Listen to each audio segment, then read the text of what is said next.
singing. He knows the Mama Mantra. Yeah. And Balaram as well.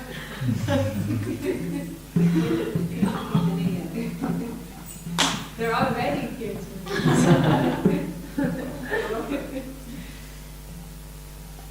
What is the schedule? The arti will be in what time? Arti will be at a normal time. Okay. So we have an hour and a half. And apparently Tridandi Maharaj is also coming. Okay. And I said that's 4:30 leave. Okay. We can do maybe more kirtan. Okay. Yeah, maybe Anita can sing Dasi with her.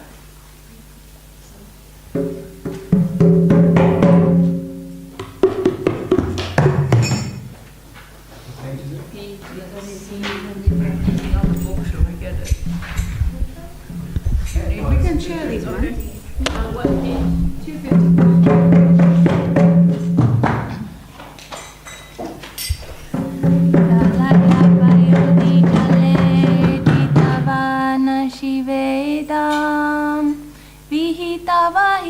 Charitam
Gaur Premanande. Hare Bol. Oops.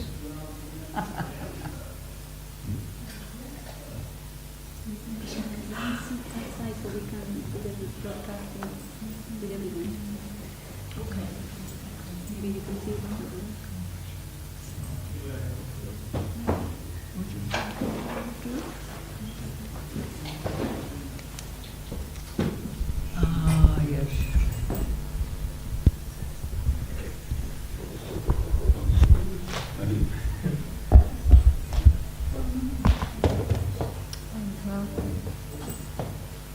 Maharaj, you want to start?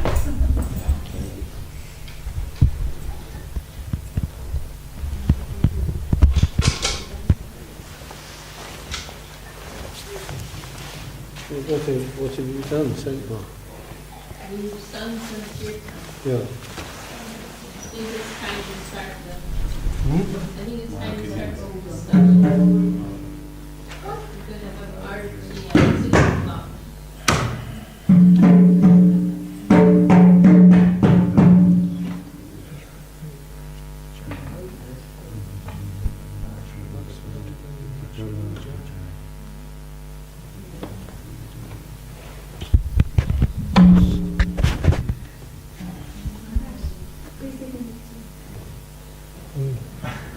Oh, can't see what I might do that.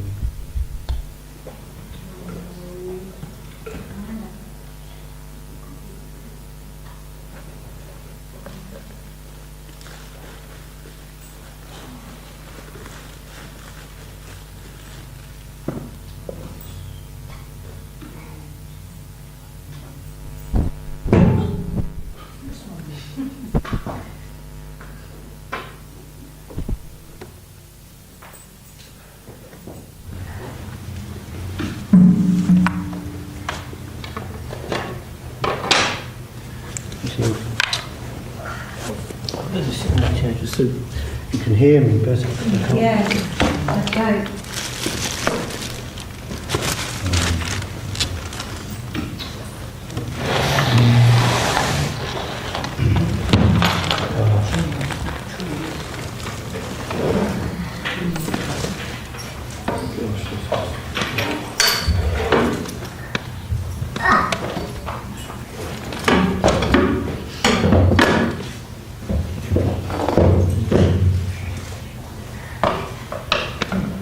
Is excited.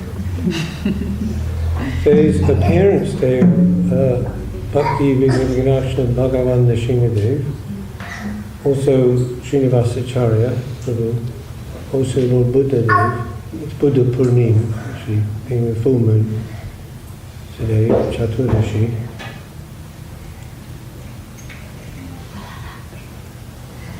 So, you want to say anything more? No, go ahead. Did you do the Das Avatar statement? Yes, you did. Yes.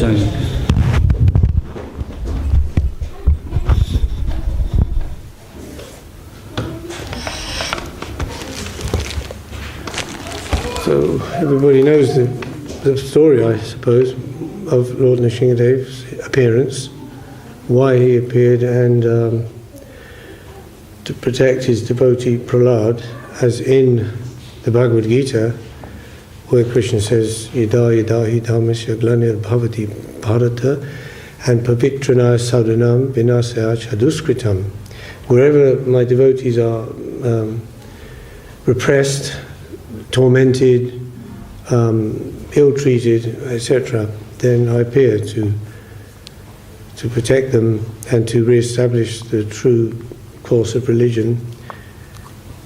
And in the Bhagavatam 7th canto, the story there is told, the whole story of Lord Nrsimhadev. And essentially how Prahlad's mother, actually Kayadu, her name was Kayadu, and she was, due to the very bad behavior of Hiranyakashipu, then his mother took shelter in an ashram, and she was given instructions by Narad Rishi. And Prahlad in the womb heard those instructions, so he was highly self-realized, even at the time of his birth. and he's also one of the 12 Mahajanas, as they're called, or authorities on devotional service. The others being, do you know? Yeah. In the shloka where it's told in the Bhagavatam, it follows a very nice poetic form. It's easy to remember, but I can't remember that. Yes, Bhishma Dev, Brahma, Shiva, Lord Kapila, incarnation of knowledge. Did you say? Who? Bali Maharaj. Four Kumaras. He was the grandson of Prahlad, is it? Bali Maharaj, yes. And Shukadev Goswami, of course. Jamaraj. I like that. Yes. So Prahlad is one of them. Because of his teachings in the seventh canto of Srimad Bhagavatam, the Prahlad Charita, as it's called. So there'll be the very, you could say primary teachings about devotional service. Primary, not in the sense of, the very essential and foundational. So much so we heard that Srila Bhaktisiddhanta Saraswati Thakur, who one time when they were on Vrindavan Parikrama, and they stopped in the one place is between Shamakund and Radhakund. There's like a causeway with a wall, and the devotees were there, and he was going to be saying something naturally, and of course normally you think the devotees might expect he'd be talking about Radha Krishna Leela, especially in such a place like that. But he chose to give a lecture on the teachings of Prahlad Maharaj. So they're very, very important. Those ones, Prahlad and also Kapila, teachings of Kapila Muni in the third canto. He stressed that all devotees should be familiar with those teachings, understanding of them will give a good foundation in Christian consciousness, Sambandha Gyan, as it's called. The verse Shravanam, Kirtanam, Smaranam, Vishnu Smaranam, Padasevanam, etc., the 9 for forms of devotional practice. That verse is by Prahlad Maharaj, also, which is... So he was tortured by his father because and his father, let's not forget, Hiranyakashipu, these souls are highly elevated beings, as an asura, of course, but they're not ordinary souls. They've come to participate in the Leela of the Lord, And he was also very knowledgeable, highly advanced. In one part, he is actually preaching to some other people, some other asuras, about spiritual teachings, not just political teachings, but spiritual teachings, and so forth. But they're taking the form of demons to facilitate the Lord's Leela. In this case, his desire to protect his devotee, re-establish Dharma, and also exhibit his desire to fight, and to, because we have all the qualities of the Lord, don't we, in minute degree. So we have a desire to sometimes fight, and that way, because it's already existing in the Lord. So, and he's in that way the incarnation of anger personified, if you can imagine that, how dreadful, how devastating that would be. But anger in that way, righteous anger. So, of course, over time, he was trying to reform his recalcitrant son, Prahlad, to come back to the proper understanding of life. About life is for enjoying the senses, as it says in the Bhagavad Gita in the 16th chapter, Krishna describing the divine and demoniac natures, to enjoy their senses to the end of life. That is their supreme goal. They think there's nothing more than this. And so his teachers, Sanda and Amaka, they were supposed to be teaching him how to operate, very well in the material world, in the materialistic world. But from the beginning, Prahlad showed a complete disinterest in it all, and he was even the ordinary games with the boys, he didn't have much interest. He'd be chanting the holy name, Hare Krishna, and he told his schoolmates, this is from the very beginning of life, this should be done, and the training should be in this way. Otherwise, later on, it's very difficult to change the habits. When people get older, if someone comes to spiritual life and training early on, and these things become ingrained as samskara. And whatever one goes through in life, then that basic foundation is there, and it will be in a sense informing all one's thoughts, activities, and so forth. So the father, he chastised the teachers. Oh, you teach him properly, otherwise you will be punished severely. So several times they tried, but Prahlad didn't show any accessibility to that. So then the father became very angry. Oh, first of all, he took the boy in his lap, was talking to him.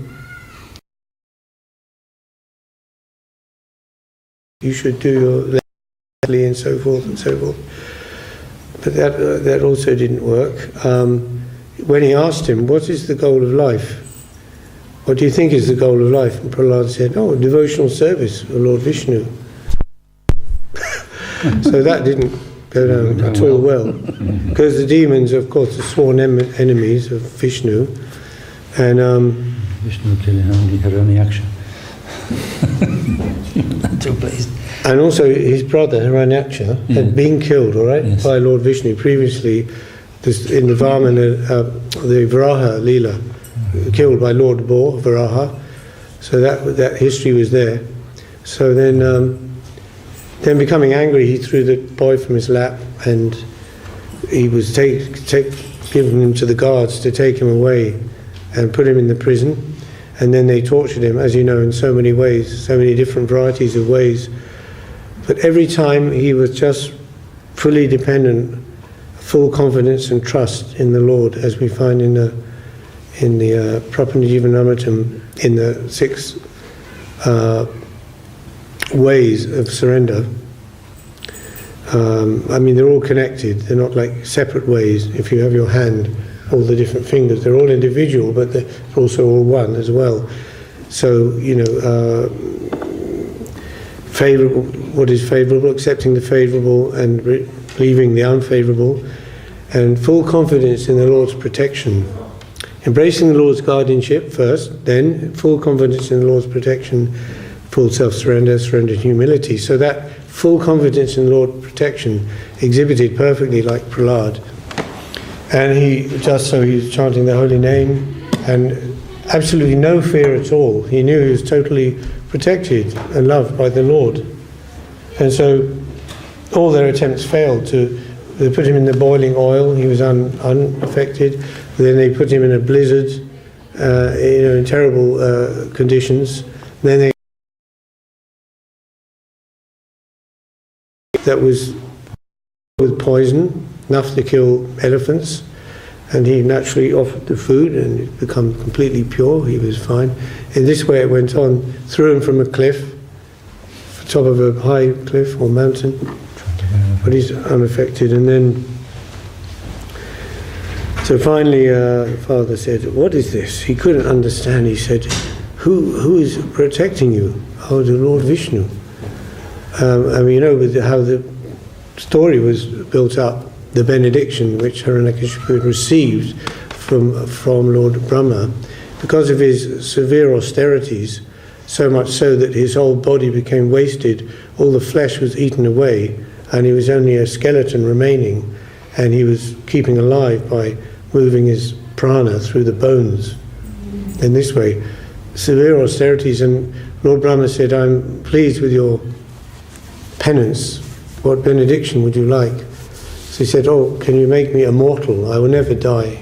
Means never die in this body, leave this body, That's the wish of those demons, only to remain immortal and never die. So, and Lord Brahma said, "Oh, no can do.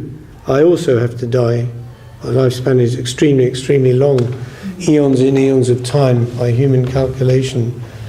Even in one day of Brahma is 71 Divya Yugas.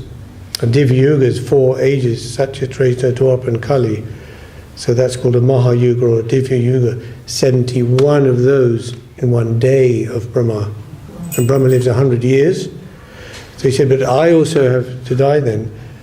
But then Hiranyakashipu, being very, very clever, he said, "So can you bless me that I won't die at the hand of any human being or animal, yes, granted. That I won't die by any weapon, yes, granted. That I won't die in the day or in the night, yes, granted. On the land or on the water, yes, granted. In this way, and of course, so when it came to it, and finally, in his extreme frustration, he said, "Who is your protector?" This Vishnu. "Oh, Vishnu. What Vishnu? Where is he?" "He's everywhere, Father." "Everywhere?" And he took his sword and said, "Is he in this pillar?" "Yes." So he struck the pillar with his sword. And of course, Lord Vishnu, Nrsimha, as Paramatma, is present in every atom. So from the atom inside the pillar, he came out, cracked, the pillar cracked, and it came out in this incredible form, never seen before. Couldn't tell. Hiranyakashipu was surprised and shocked. Is it a lion? Is it a man? What is it? A man lion. Nrsimha Deva. He's Deva, he's God, and he's Nara, he's a man, and he's Shingha, lion. So like that. So then he attacked him like this, and then the Lord is fighting with him, but really playing with him like a cat plays with a mouse. Sometimes he's catching him, then he's struggling and he's letting him go, and he's going off, then again he's coming back again in this way. Finally, Lord placed him upon his lap, bifurcated his body with his nails, his lotus-like nails, and ripped out his intestines and garlanded himself with them. And there's this expression in English I was saying to Prabhu, "I'll have your guts for garters." You ever heard that? Yeah. Maybe it comes from there, I don't know. Not exactly garters, but, means wearing them on the body like that. So, and then of course all the soldiers of Hiranyakashipu also attacked the Lord. And then many arms manifested, thousands of arms, and he's decimated them all. And he was so angry. His anger was the effulgence coming from his form was such nobody could even look at. Even the demigods, they tried after everything was done, they tried to offer prayers to pacify him, but they couldn't even come before him to offer the prayers. Like Brahma, Shiva, even Lakshmi, his own wife, and finally a little Prahlad came, 5-year-old boy, with his garland offering. And the Lord pacified immediately and took him on his lap and was stroking him. And he said, "What can I give you? What can I bless you?" And he said, "I don't want anything, Navai Malik. It's not, I don't want like that kind of relationship. You do something for me, I do something for you. No, only your devotional service, birth after birth." This way. So you understand, in this way the whole prophecy was fulfilled, because Hiranyakashipu wasn't killed inside or outside, he was killed on the porch of the door of the palace. That palace is there in Ahovalam in South India. Supposedly you can see that. It's a huge place, it covers like couple of miles, the big, and also the pillar is there, it's going up and it's open at the top. They say that's the pillar, but and there's many temples around there dedicated to Lord Nrsimha. There's like 8 or 12 main deities of Nrsimha. All have different names and slightly different aspects. But the one, they have Lakshmi Nrsimha, and he's very in a peaceful mood way. But then with Prahlad, then you have the Ugra Nrsimha. That's the one in the height of his anger when he's killing Hiranyakashipu. If you've been to Mayapur, his contemporary Mayapur, they have Ugra Nrsimha. The teeth are like needles, points, and they're very, And they say who is worshipping Lord Nrsimha there, if they're not pure, they have some sins, then they get a bad result also. They can get sick, ill, maybe die also, previous accounts of it. So to be pure like Prahlad, innocent, and that's in devotional service is very good, that humility, that innocence, and so forth. So the prophecy was fulfilled. He was killed on the porch, not inside or outside the house. He was killed in the twilight, not in the day or the night. He wasn't killed by any weapon, but by the nails of the Lord. He wasn't killed on the land or the water, but on the lap of the Lord, in this way. So the Lord can achieve so many things incredibly with one action. Many things done. And so as we read, or you sang, the Dasamula Stotram is one of the 10 what's called Leela incarnations of the Lord, pastime incarnations. So we can remember Lord Nrsimha. It's called Bhakti Vigna Vignashana, and the protector. As Vishnu, as Narayan, he's Lord of Vaikuntha, in Vaikuntha. So our aspiration, our direction is Radha Krishna Seva, Mahaprabhu Seva. So from that point, on occasion, when devotees were very much going to Nrsimha Pali and taking a lot of interest, and he did mention that actually, as in Prabhupada Jivanamritam, that verse, also what to speak of for karma, jnana, yoga, curb your desire for all these things, and even your desire for Vaikuntha, lest you be thrown down from Golok, from Golok conception. So we think thrown down, that's how high is that to Vaikuntha? But this idea that actually our focus and our idea is one pointed to Mahaprabhu Seva, Radha Krishna Seva, Guru Seva, but nevertheless, Lord Nrsimha is the protector of the devotees. Srila Bhakti Siddhanta Saraswati Thakur, he gave Nrsimha Kavach mantra to one, or at least probably more, few devotees in his lifetime for some specific purpose. So that is also there. Like if you read in Divine Aspiration, we're reading the other evening, and there's Guru Maharaj is telling, Sridhar Maharaj is telling, when they're asking him, can we take the Nrsimha Kavach or other such type of talismanic type protections? And he said, it's not the highest thing. We can do sometimes for some specific purpose, but the highest form of bhajan is not to pray to the Lord for protection that way, on our way. Oh, I'm going on the way to you, please protect me. Not to have that, but to only keep one pointed in the service, for the service and satisfaction of the Lord. Still, at certain times it may be helpful, and especially if we're not in our particular stage of realization. In the Bhagavad Gita, there's a verse where Krishna says, Yat karoshi yat ashnasi, yat jahosi didasi yat tapasyasi kontya tad kurushva madarpanam. Whatever you do, karoshi, karma, whatever you do, ashnasi, whatever you eat, jahosi, whatever you offer to someone, jahosi didasi, dana, whatever you give away, yat tapasyasi kontya, whatever austerity you may perform or vow you may take. So these things are incidental things along the way which we may take the help of, with the understanding that we're not taking shelter of those things, we're taking shelter of the Lord and his devotee maximally. So like that. So we have our place in Nrsimha Pali. I haven't been there, now there's a guest house and temple, I've heard. And anything on that, or shall I read something about Srinivasacharya's appearance? I have the book here.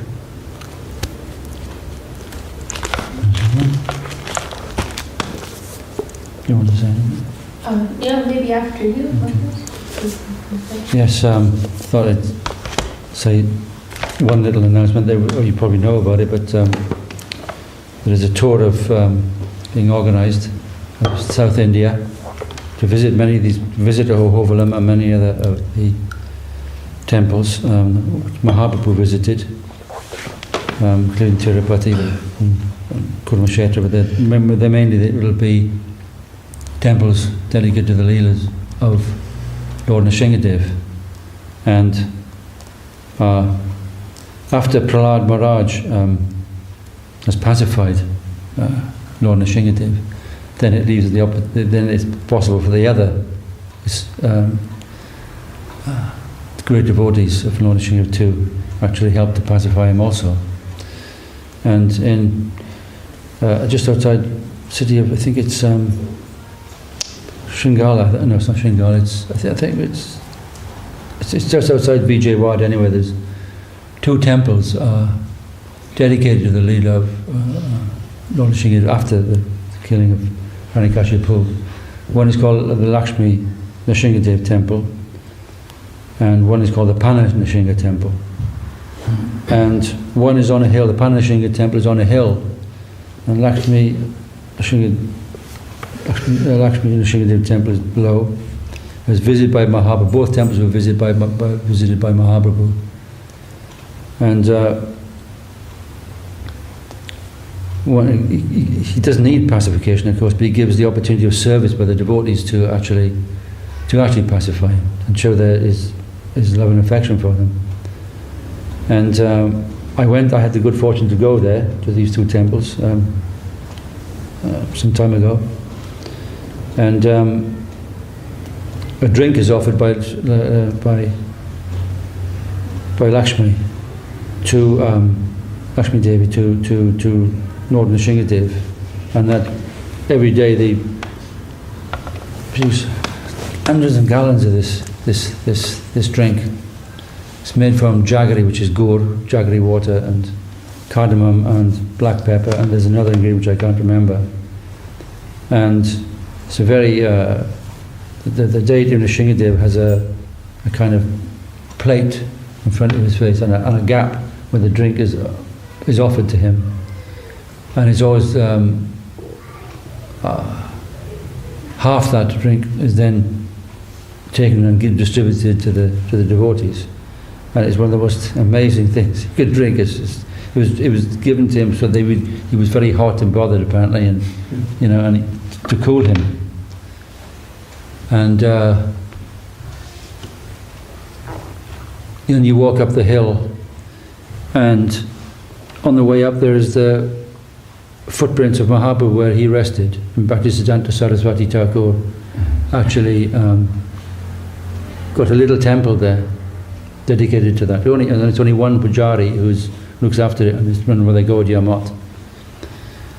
And I think he rested on the way down. But when you go up to the temple at the top, again there's that the Pana Nrsimha temple where you again drink this. They offer this wonderful drink, which is just amazing to drink actually. But one of the most remarkable things about that hill is when you got sugar and all these kind of ingredients, you think there's going to be flies and ants and all that sort of thing. Nothing there at all. On this hill, there's not a single ant to be found. It's truly miraculous that happens. So how would you actually explain that in any scientific way? Impossible. Can only be explained with a divine arrangement, Lord Nrsimhadev. The only explanation. And so there's also another pastime which is in the Nrsimha Puran. This is dedicated in another temple in Andhra Pradesh, which I've not been to, but it's interesting to know that when he used his nails to destroy Lord Nrsimhadev, apparently got some sort of infection, and he became infected and inflamed, and she gives him a salve, an ointment, to actually cure that infection. So these kinds of intervals, he doesn't need that, of course, because he's not diseased, but these kinds of pastimes, the temples are dedicated to these pastimes. Which is quite... And Mahaprabhu went there, of course. Lord Nrsimhadev's Leelas were within Shantaras. And Mahaprabhu went there to speak to them very humbly and nicely, glorifying the pastimes of Nrsimhadev. And he said, but I have some... Please may I humbly tell you something that I can tell you something further about pastimes of the Lord in different dark incarnations. And he explained, which appeared a bit of philosophy. That was his humble approach. That's why we go to those temples, because we gain something from going there, pilgrimage. Something is gained, no doubt. And actually, to appreciate those leelas in Nrsimha Devi, they're lower from Achintya Bheda philosophy, and Madhurya Rasa, and the highest understanding. Still we go there and we honour that. And that has been a tradition in our mott of South Indian tours. Then it sort of stopped, and nobody started up again. So there's an opportunity to go with the party of our mott devotees. Probably much be better with going with a large party. But I thought I'd add those things. When is that then? That's in. It's after Rath Yatra. I think it's the 5th to the 13th of July. It's 8 days, and I decided I couldn't afford it, but I thought I'll stick it on the credit card. I'm going to miss this one, So we're going to go to Simachalam, Kurmakshetra, Tirupati, and there's 2 or 3 other Nrsimha temples that we're going to go to. And we'll go to Hovelam, of course, so that's the kind of thing. So just, I'm looking forward to that. Hopefully I'll get there with the Lord's and the devotees' mercy. And quite uplifting. It's a pretty, we're doing it apparently in an AC bus. And that was the clincher for me. So I don't tolerate too much of South India, and Andhra Pradesh is very, very hot in the summer, very, very hot. So I managed, hopefully it'll work out wonderful. So you should all go.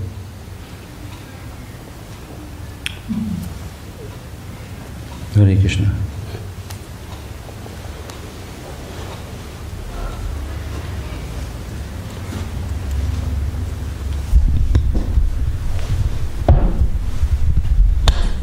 Okay. Umagyanatimirandasya gyananjanashalakaya chakshormilitanjena tasmai shri guruve namaha vanchakalpadurubhyascha vibhasindubhyeva cha patitanam pavanebhyo vaishnavebhyo namo namaha. So we offer Dandavat pranams to all of the Vaishnavas assembled here on this very auspicious occasion. We offer Dandavat pranams to our Gurudev, our Param Gurudev, and all of our glorious line of Rupanuga Acharyas.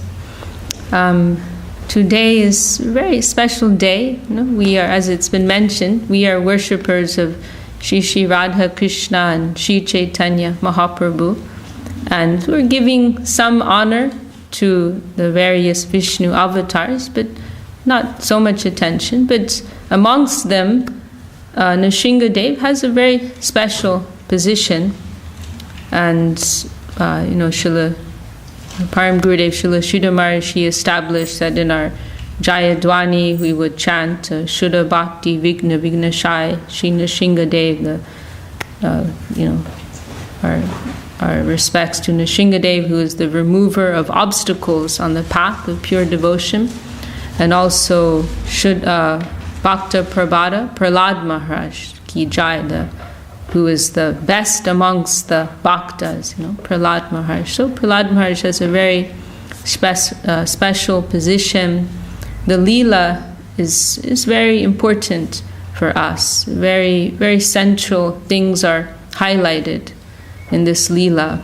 And the main theme here is in this Leela of Prahlad Maharaj and the appearance of Nrsimha Dev is the main themes here are the importance of the position of the pure devotee and pure devotion. So the devotee and devotion, and this is the essence of our Rupanuga line. So these things are very prominent in this Leela. So it's very important day for us. The position, the supreme position of the devotee is celebrated, and the nature of the characteristics of pure devotion, that is shown very wonderfully in the person of Prahlad Maharaj. And one may say, Prahlad Maharaj, the best of devotees. What about the Braja Gopis? What about Radharani? But the point about Prahlad Maharaj, which is very special, is that he is seen as the first example of pure devotion in Srimad Bhagavatam, and then in a more clear way in Brihad Bhagavatamrita. You see Narada Muni is going to different Vaishnavas and starting from the Karma Mishra Bhakti, devotees who are serving the Lord, in devotion, but mixed with some karma. And then from Karma Mishra Bhakti to, and that the highest point of Karma Mishra Bhakti is exemplified by Lord Brahma. Then from Karma Mishra to Jnana Mishra, Bhakti mixed with, some Gyan, knowledge, desire for liberation, which is exemplified by Lord Shiva there. And there's others, also in between. But then Prahlad Maharaj, he is the first example of pure devotion, of Shuddha Bhakti.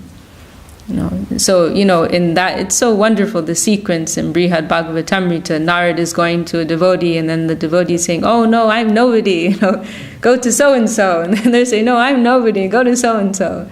And so Lord Shiva, who has such a dignified position, he's saying, "No, you go to Prahlad Maharaj," And then Prahlad, he is the first example of a pure devotee, and by pure devotee we mean one who has, no desire for themselves, but they are 100% given to the Lord. And so there's actually no active service in Prahlad. Prahlad is established in Shantaras, a passive mood towards the Lord.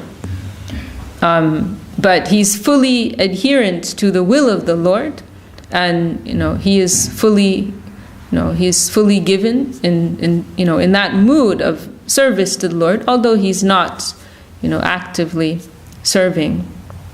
And so many things come out in the teachings of Prahlad. Maharaj was mentioning that occasion, Srila Bhaktisiddhanta Saraswati Thakur, he instructed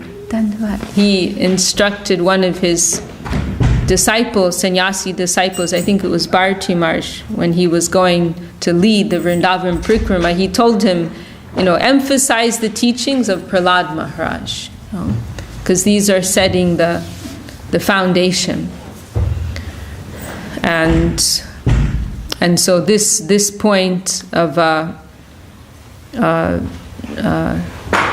na sabritya, savaivanik, because at the end, at the conclusion, after Hiranyakashipu's been killed, then Lord Nrsimha Dev, naturally, he wants to give something to his devotee. It's a very, curious thing. The devotee never wants anything, and the Lord always wants to give something to his devotees. So somehow or another, they have to work this out, But actually, when Nrsimha Dev tells that to Prahlad is a little offended, actually, I love you, and you're saying, can I do so? Can I give you something as a reward? Can I give you something in return? It's like a little, if you have an intimate, loving relationship with someone, you'll feel a little offended. I don't want anything from you. I just love you. What is this, a business deal? So that's literally what Prahlad says.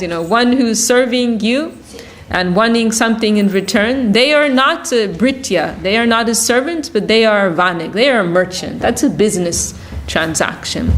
So this is quite revolutionary, actually, if we consider the general mode of persons following the Vedic culture and what is presented in the Vedas, dharma, artha, kama, moksha.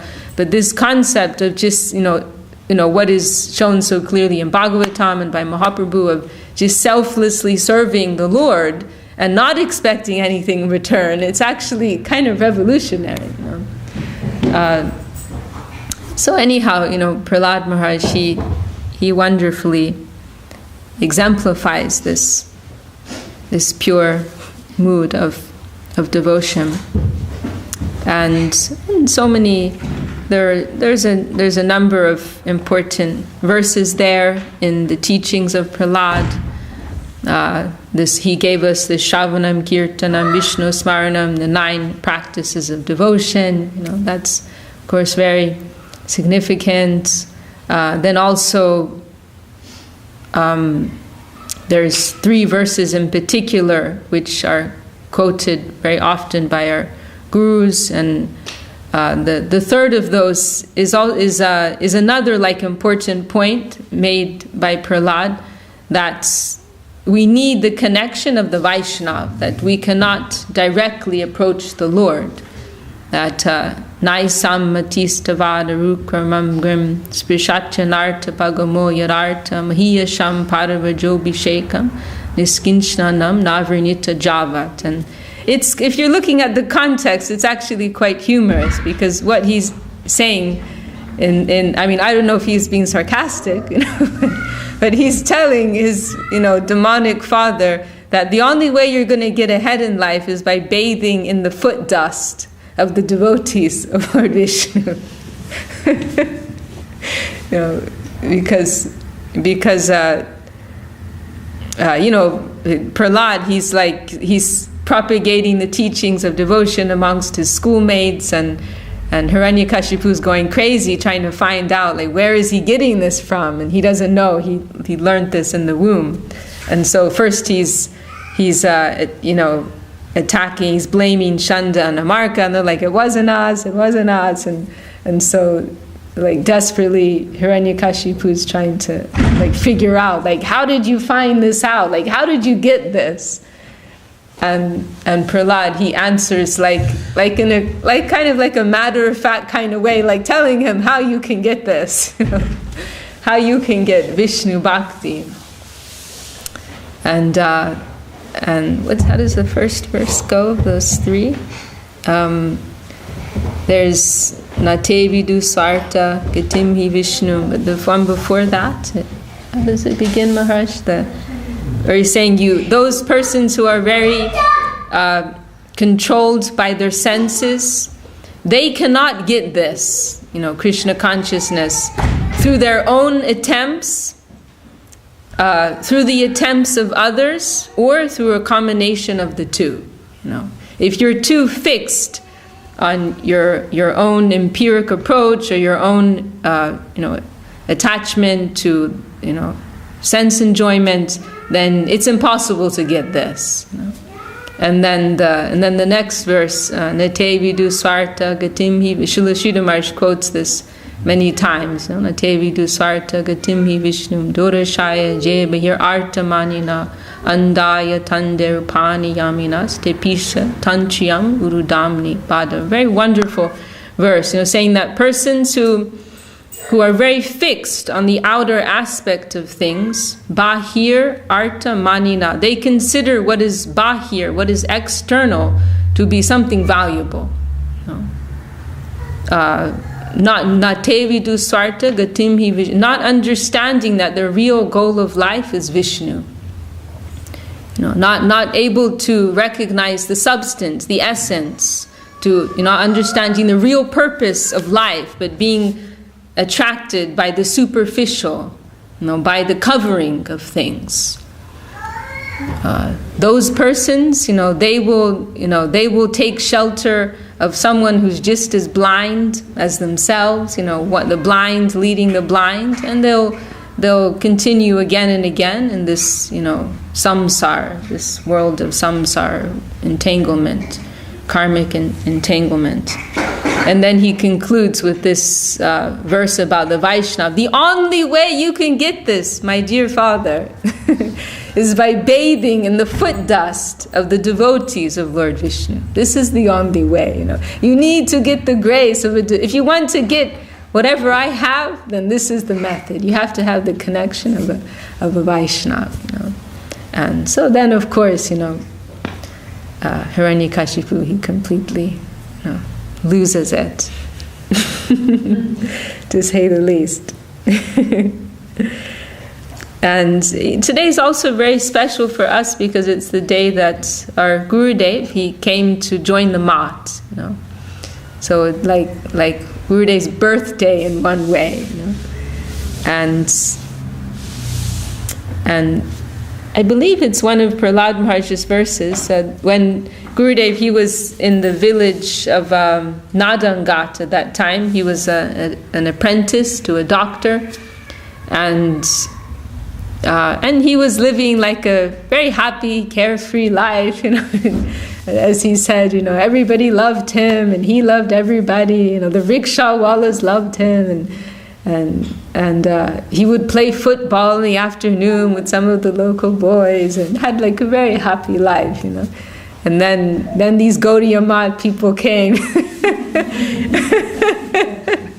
and they started brainwashing me.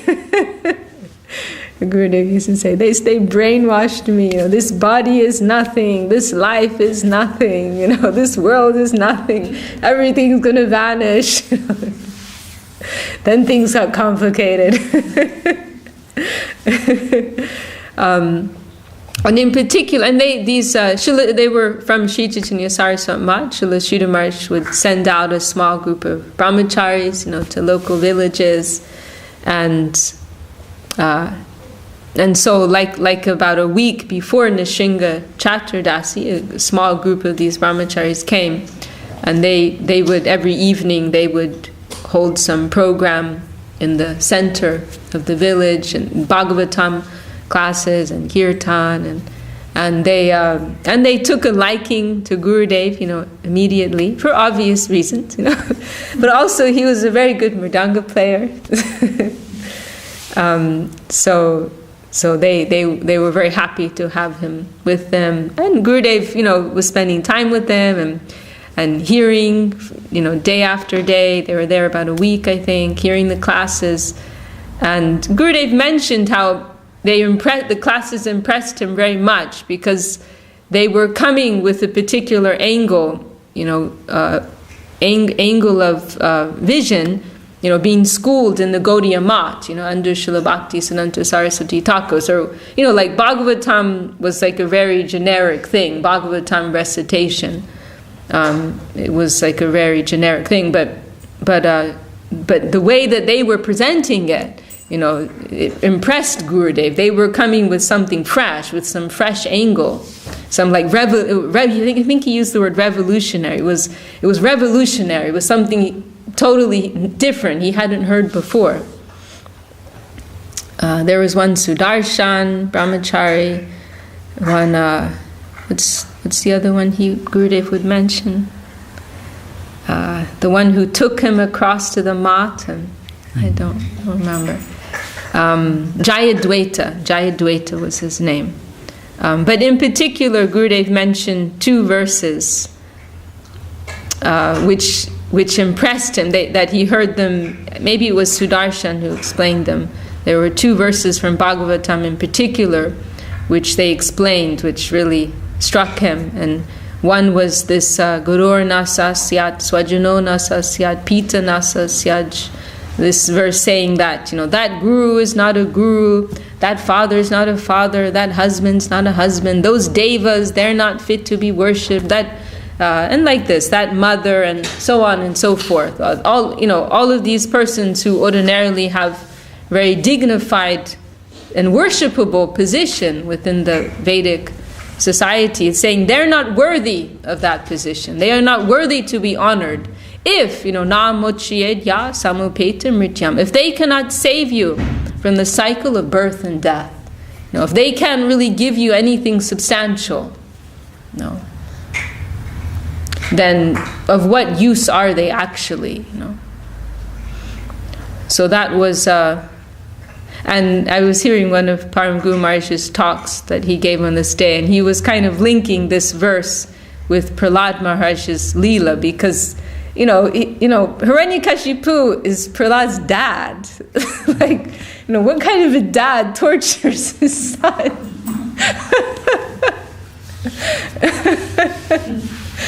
So Srila Maharaj was like linking these two things, like of what value is this, family affection, family attachment. A father can turn against their own son in such a horrible way.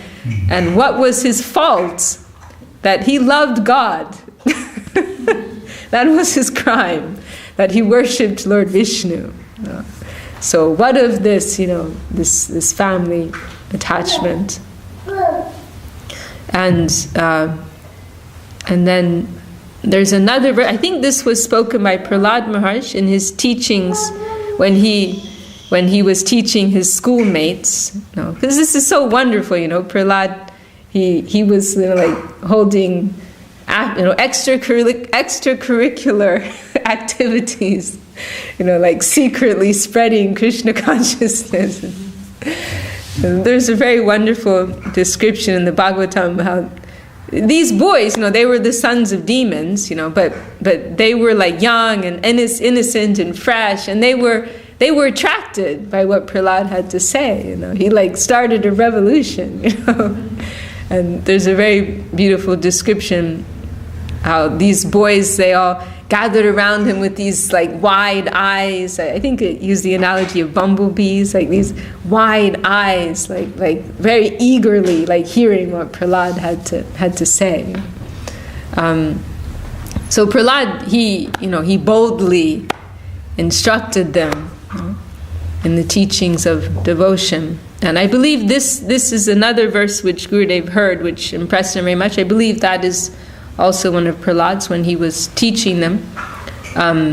Komara Achared Pragyo begins like that. Dharman Bhagavatam Iha.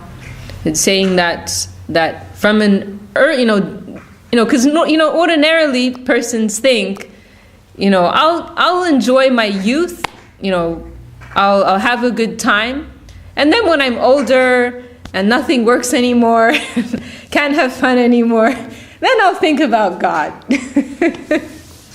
When my life's over and I'm about to die, then I'll think about God. I just met one older devotee in Ireland who is 70 something now, and he and his wife, they've hit their 70s, and all they're thinking about is death, And so they're giving up their life. They're going to go join the temple. They're ISKCON devotees, so they came to visit, and they're looking at death. They're 70 something, and they're feeling we can't waste our time anymore. We're about to die. So they're planning to sell their house and go and join one ISKCON temple somewhere, So, this is how we think. I used to think that, when I was a teenager. But here, Prahlad Maharaj is saying, no. As soon as you're old enough, to start thinking a little bit, give your life for Bhagavad Dharma. Give your life in service to the Lord. Don't waste a moment. Start now. Start early. Start young. And so that was another verse that, Gurudev, he was 17 years old, he's a young man. And so that point, it struck him. And then, we've heard Srila Gurudev he would tell this story in such a charming way, and he got really inspired, and he told the brahmacharis one day, will you take me with you? They're like, yeah. Definitely. And then Gurudev was like, uh-oh, what did I do? Because, he was responsible for his whole family. His father had passed away, and he had his mother, 2 younger brothers, I think, maybe 3 younger brothers, I don't remember. But he was the eldest son, and his father had passed away. So he was responsible. He was making money to take care of the family. And so he was inspired, and then he thought, oh no, actually, how can I do that? But he had such a strong sense of Dharma, and he was thinking, I made this promise, I can't, just, not do it. And he mentioned also how Nityananda Prabhu, when that sannyasi was visiting Ekachakra, and And then when he stayed at the home of Hrday Pandit and Padmavati Devi, and then when he was about to leave, Hrday Pandit says, "Can I give you something? Would you like something?" And he says, "Yes, I would like your son." Oh, is that all you want? I mean, that would be, like impossible for anyone. What to speak of someone who has Nityananda Prabhu as their son, So it's said that Hrday Pandit, he went mad, he fainted, he lost his mind. This was like so painful for him. But still, because of this strong sense of Dharma, he couldn't hold back on that. He'd already said, "I'll give you whatever you want," and so he asked for his son, and he had to follow through. The sense of Dharma was so strong, and so Gurudev he used that example, and he said he also felt like that. He said that he would go, then he would have to go, but then he was thinking maybe like some loophole or something, and so he said, "Okay, I'll go with you, but only if we go tonight." And the next day there was going to be this festival there, the Nrsimha Chaturdashi festival, and they were meant to lead that in the village. So Gurudev thought, they won't be able to take me tonight, they're going to be busy, But they said, "No problem, we'll take you tonight." And so they sent Jayadvaita, he took Gurudev, and they left in the middle of, Gurudev ran away, he didn't tell anyone. Left, and his family were searching for him for 6 months afterwards. And so they left in the middle of the night, and they had to swim across a wide river.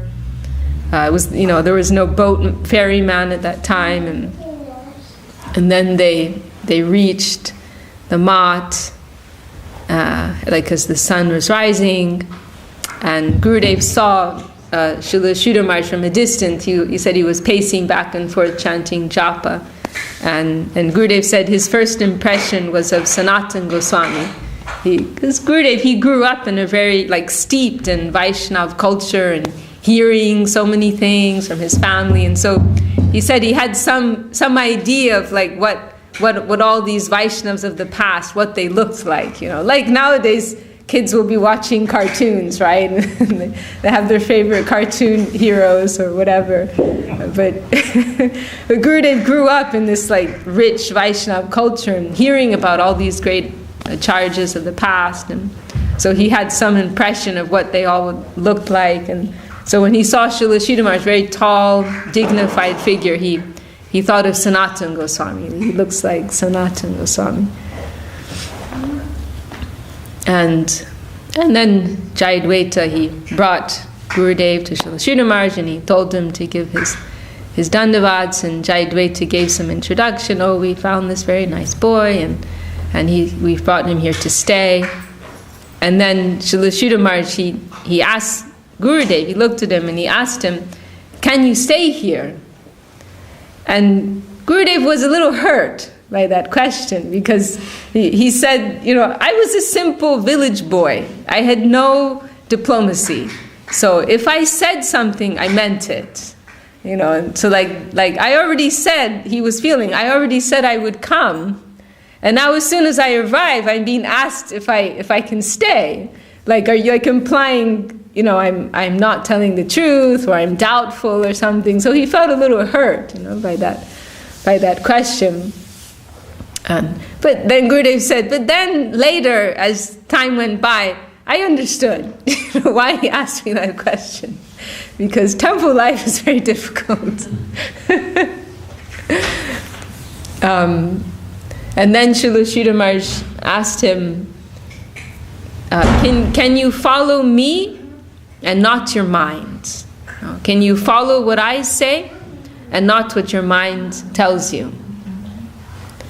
Which is so, wonderful. The whole leela that we see between Srila Gurudev and Srila Sridhar Maharaj, it's really that. It's leela, and it's perfectly, illuminating,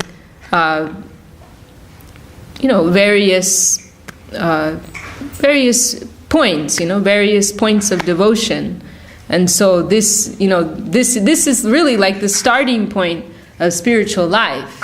Setting aside your own way of viewing the world, and trying to see things through the eye of sadhu, shastra, guru, Vaishnava. This is the very first adjustment that has to take place. That we're ready to put. This is the beginning of Bhagavad Gita. Before Krishna starts his instruction, then first Arjuna says, that verse, Shishashteham Shadi Twamam Prapanam. Arjuna is saying, I've said what I think, and now I'm gonna set this all aside, and I want to hear what you have to say, Krishna. I'm your surrendered disciple. You please instruct me. And so in the same way we see in the relationship between Srila Gurudev and Srila Sridhar, Srila Gurudev, he showed that perfect example for us, how to be a perfect disciple. And so this day is it's a very special day for us, thinking of these teachings of pure devotion, the unique position of Prahlad Maharaj, and also that on this day our Gurudev came and joined the Mat. Where would we be, without that? And it's also, some significance there, of course, that Gurudev came on this day, this day when we're celebrating the devotee and devotion. So I'll stop there, and maybe one of our Maharajas wants to conclude with something. Yeah, he used to, on the old days, he used to send a letter always, and those days it was an aerogram, before internet and everything. The ones you folded 3 ways, and it'd be typed, by